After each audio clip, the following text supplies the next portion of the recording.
a Florida Writer podcast, a discussion about writing and other things. Hello, and welcome to another edition of the Florida Writer podcast with your host, Allison Nissen. Today, I am lucky enough to have with me Diana McDonough.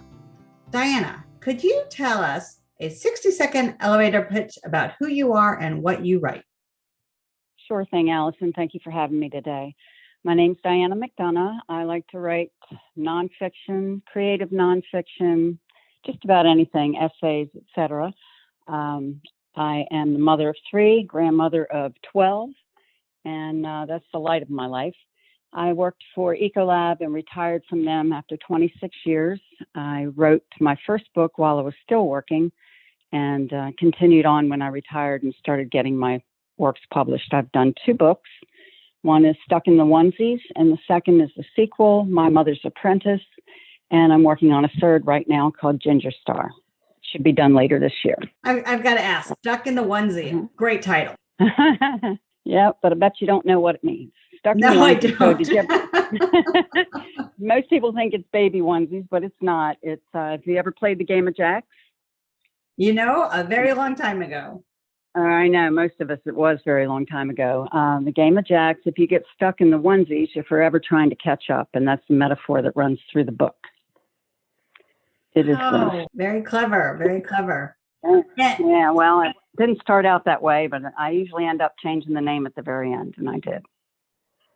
Well, the name has to fit once you've written the whole book. Was it difficult to come up with the title? At first, no. It was initially called Waking Up Slowly. And as I wrote the book, the metaphor Stuck in the Onesies kept running through it. So I felt like it was more appropriate. It also takes you back to the 60s, which is where it's set, where we used to play jacks a lot. So there's a lot there. So if you don't know how to play jacks, you'll learn how in the book. Oh, what I love is that it really gives us a break from this 2021. Everyone's looking at their cell phone. And if you don't have your cell phone in your hand, you feel naked. I mean, how did we spend our time all those years ago without a cell phone? I mean, we did things like play jacks. Yeah, we kind of did things together and looked at people while we talked to them. It was kind of amazing back then. But yeah, it's definitely a different time. Different time, different generation. That's right. And what about My Mother's Apprentice? Was that a difficult title to come up with? Actually, that was one that came up with later as well. But a friend of mine came up with it because he had read the first book. And he said, well, because it is a little bit of autobiographical. The first book is about my mother, and obviously I'm in it because she is. And then he noticed as he read the first book that I picked up a lot of her tricks. So he called me Your Mother's Apprentice. So I ran with that. Very clever. Yeah. What is the book about, or the series? Oh, okay. Stuck in the Onesies is based on a true story about my mother and a friend of hers. We were growing up outside of Washington, D.C. They were raising kids, living the Donna Reed lifestyle, but also getting caught up in the vortex of change that was happening back then when women's rights, civil rights, Vietnam War was all bubbling up.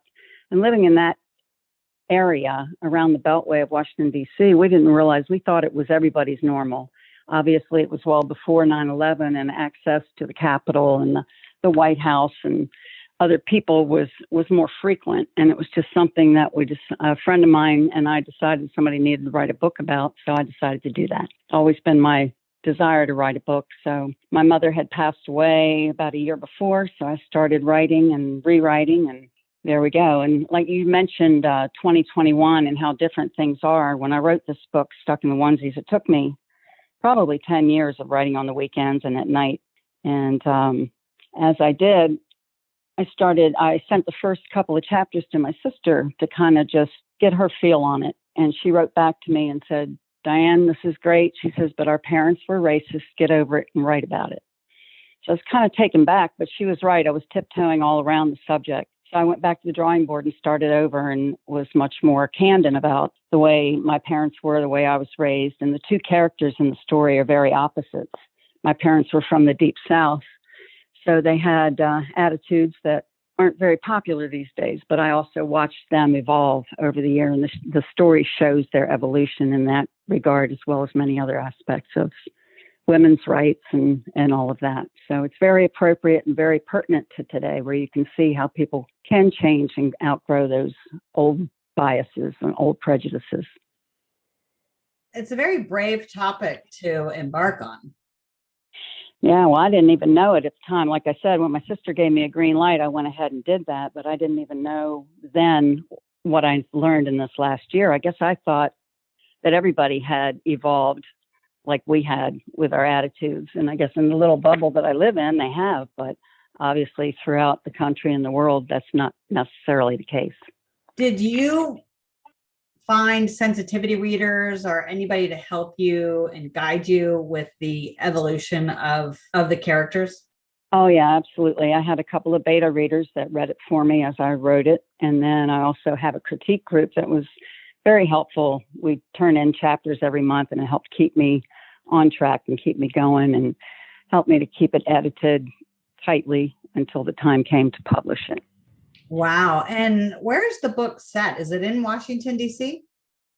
Stuck in the Onesies starts out actually on the eastern shore of Maryland, which is across the Chesapeake Bay from Washington, D.C., a couple hours away. And then it goes back and forth from the eastern shore back over to D.C. and then back again, because they vacation a lot over at the beach on the eastern shore, but obviously they lived in the D.C. area. So there's, I'm told it's funny, it's sad, you need a set of tissues when you're reading it.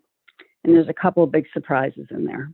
Ooh, it sounds intriguing. I love surprises in books. Was it hard to put a surprise? Was it hard to put a surprise in? Well, the surprise was a real surprise, so it wasn't hard, but it was hard to write about. So, yeah, it took a long time. I had to go back and write different scenes when I felt like I could emotionally take care of that. But it's also funny. Growing up with my mom and her friend Ellie in the book, it's kind of like growing up with Lucy and Ethel. They were always trying to find a way to make some extra money. They were stay-at-home housewives for a long time. But it shows that evolution, too, of them going into the workforce and how they handled that and how they juggled everything. So it really shows their evolution in so many ways, and also shows loyalty and love and how loyalty and a friendship can work and the ups and downs and hazards of that as well. Do you have authors that you have looked up to or have used as models? Oh, yeah. There's several that I love. Sue Monk Kidd is one that I enjoy. Jennifer Weiner and Jodi Picoult are all my three favorites at this point. But that's just a smattering of them, but those are my favorites.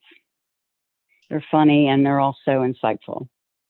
I agree with both assessments. They were insightful and there's a lot of humor woven into the stories. And so let's go back to, as you first began to write, you said this took you 10 years to write the first one. Did you just write on the weekends or did you have a set pattern? Well, I used to get up at 5:30 on Saturday morning. I couldn't wait for Saturday morning to come because I'd get up early and go out on my back porch and start writing. My family was real supportive. They gave me my alone time when I needed it. And I traveled a lot in my job, so I found myself in hotel rooms at night. So when I finished up with the work for the day from my day job, I'd pull it out and start working on the book again. So that's why it took 10 years. I also took writer's courses because I had not had any formal training in writing. Tried to take them, at a local community college, but because I was traveling so much at work, that didn't work. And back then they didn't have the internet so much, so we did it writers correspondence courses through the mail. I learned a whole lot, attended a lot of writers conferences, joined writers groups and that type of thing that I could attend when I was home. So that's basically how I did the first one. Was just on the weekends, and then when I was done, I shelved it. I used to talk about quitting my day job and writing books full time, and my husband would threaten to have a heart attack. So I backed off of that theory and retired as soon as I could, and now I can do it full time. Well, that's a good strategy. Yeah, it was. Turned out good. In your evolution from going to the desire to write to actually becoming a writer, what advice would you give people that are just starting out? Well, first of all, just sit down and start writing. Even though you think you can't, you really can. And if you feel like you don't know enough, which most of us don't, even if we've had formal training, I would imagine, or I would suggest you join local writers groups. You can do that in person, or you can also do that over the internet. So it doesn't have to be local. If you can't find one that fits you where you live, then get online and find one and do it virtually.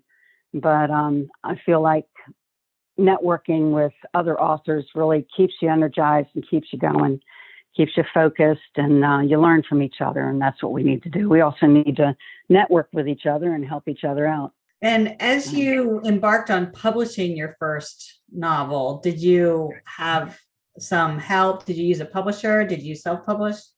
I self-published.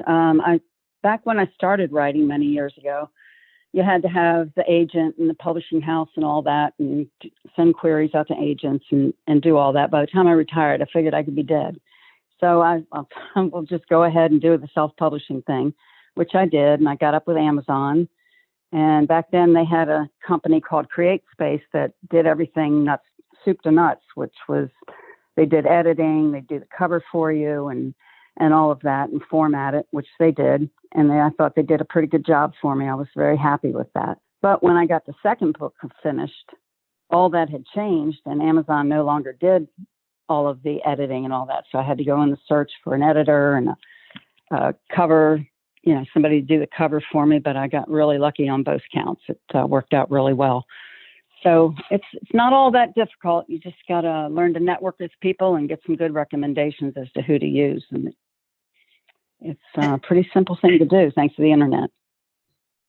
And marketing now, is that the big push? Yeah. Marketing is the biggest thing. And with my experience in marketing with Ecolab helps me out a lot with that. But then again, I quickly learned it was a whole lot different selling chemicals and books. So there's a lot of things that I didn't know and I still don't know. But social media sure helps a lot. I've not yet put any money into marketing in as much as hiring someone to do that, but I think I'm going to do that with my third book to try and launch the series a little bit better with a little more help from my friends. Have you had the opportunity to present your book to a book club?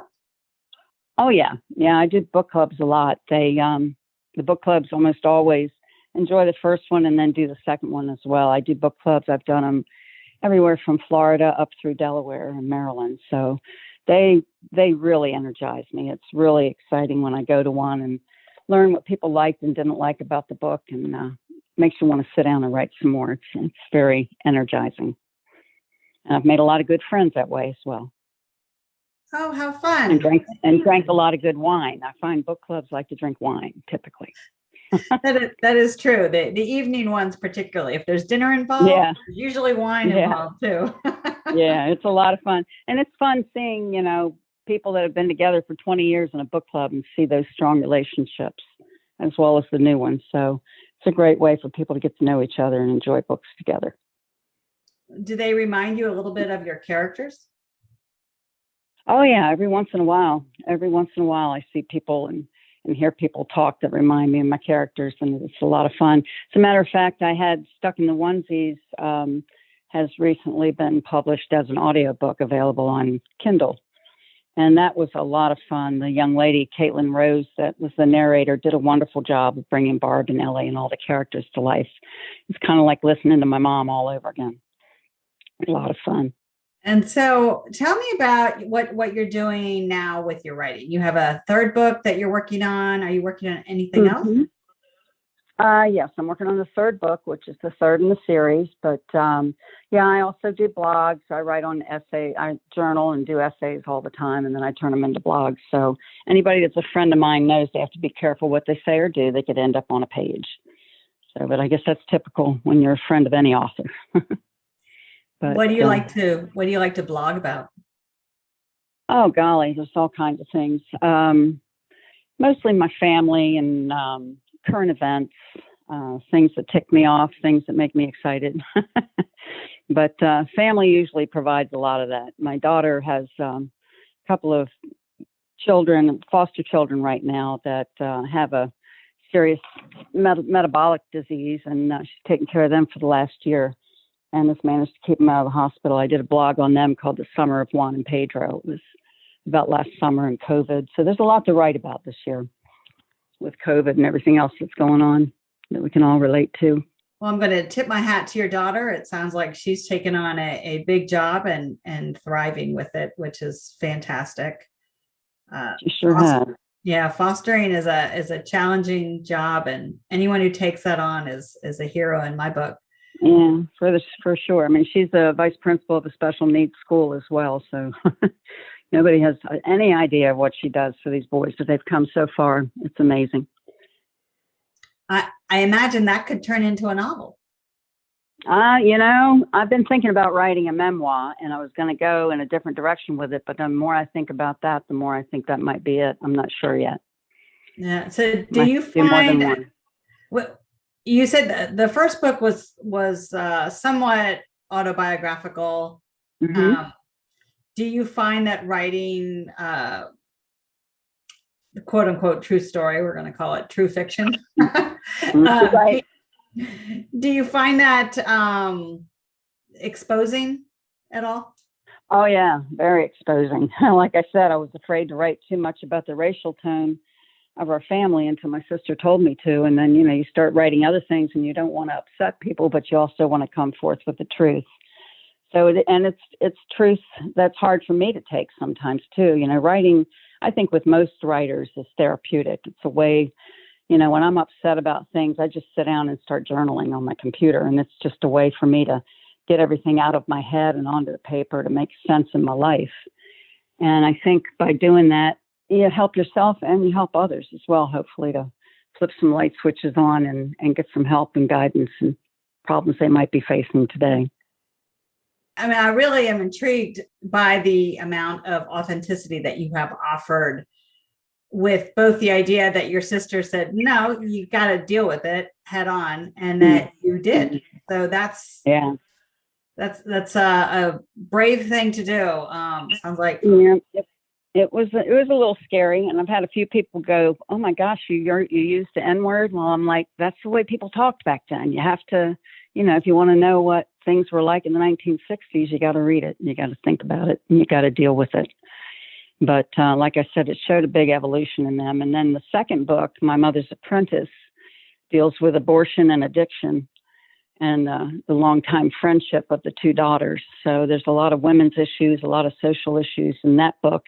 And that starts out in the 70s in Jamaica, back when Bob Marley was first coming out. And so you get to see the real Jamaica in this book. It's very exciting. At least I think so, because it's a place that I love. And then what about the third one? The third book is called Gingerstar, and it ties into the second one somewhat. Actually, the third book goes back to the 1700s, 1720 Jamaica, when pirates ruled and women didn't. And it's very exciting. I really enjoy doing historical fiction, so it's taken me a lot longer because I can go down rabbit holes for days doing research. And right now I'm waiting to get back to Jamaica so I can do some more thorough research. Thought I was just about done with it when COVID hit. And then the George Floyd situation hit.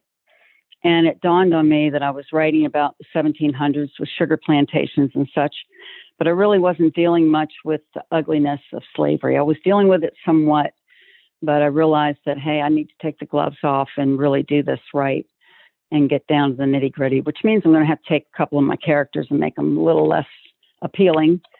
But that's what you do when you write. If you want to do things right, you got to take the time to delve into it and talk about the good, the bad, and the ugly.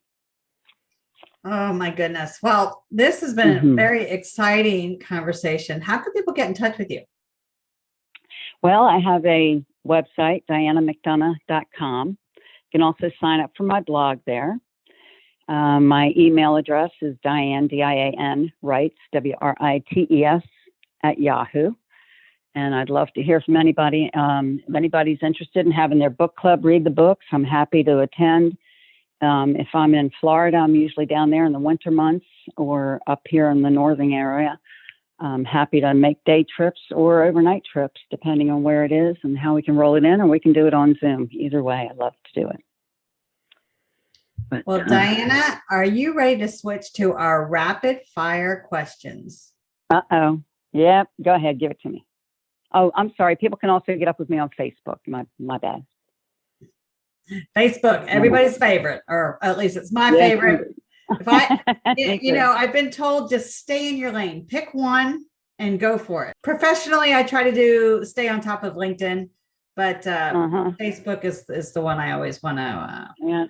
LinkedIn, Facebook for Business, I always called it. All right. Okay, fire away, Al. First rapid fire question. Do you ever have dessert first? Oh, yeah. Actually, I had an ice cream cone for no reason the other day before dinner. So, yes, I do. Life is short. I definitely believe in doing that. My grandmother always opened up the menu and read the desserts before she did anything else. That's like some people read the ending of a book before they read the beginning of it too. I've tried that before. I don't know how. I don't like that. I quit doing that. Although my memory's so bad now, I'd forget by the time I got to the end anyway. Eat dessert first. Mm-hmm. Do you like to swim? Oh, I love to swim. Not so much swim, but just hang in the water. I'm a saltwater person. So I live near the beach here in Ocean City, Maryland. And then I go down to Fort Myers in the winter months. So yes, I am a definite water baby. It's a wonder I'm not an Aquarius, but I'm not. What are you looking forward to doing today? Today, I am looking forward to going to a winery tonight with a friend of mine. You can talk books. Listen to it. Yes, that's right. That's right. I can. I certainly can. So yeah, I'm looking forward to that. Yeah, have your own little book club. Perfect. That's right. That's right. Pull out some books and sell them out of the trunk. Done that before. Diana McDonough, this has been a fantastic interview. Thank you so much for coming by. Thank you for having me, Allison. I really appreciate it. And good luck to everybody. Keep writing and stay safe these days. You all have been listening to another edition of the Florida Writer Podcast with your host, Allison Nissen. Allison out. Diana McDonough is an award-winning novelist. Her first novel, Stuck in the Onesie, grew out of her experiences living outside the nation's capital in the 1960s and 70s when social issues first bubbled to the surface. My Mother's Apprentice is the sequel to Stuck in the Onesie and the story of the next generation. Diana retired from Ecolabs after 26 years to pursue her writing career full-time. Diana writes creative nonfiction, humor, and historical fiction. You can visit her website at dianamcdonough.com and sign up for her blog for more information, or visit her on Facebook. Join the Florida Writers Association at the 20th Annual Florida Writers Conference, October 14th through 17th, 2021. There's a Florida Writers Association Youth Conference on October 16th for anyone under 18. Learn, network, and grow with us. For more information, visit floridawriters.org.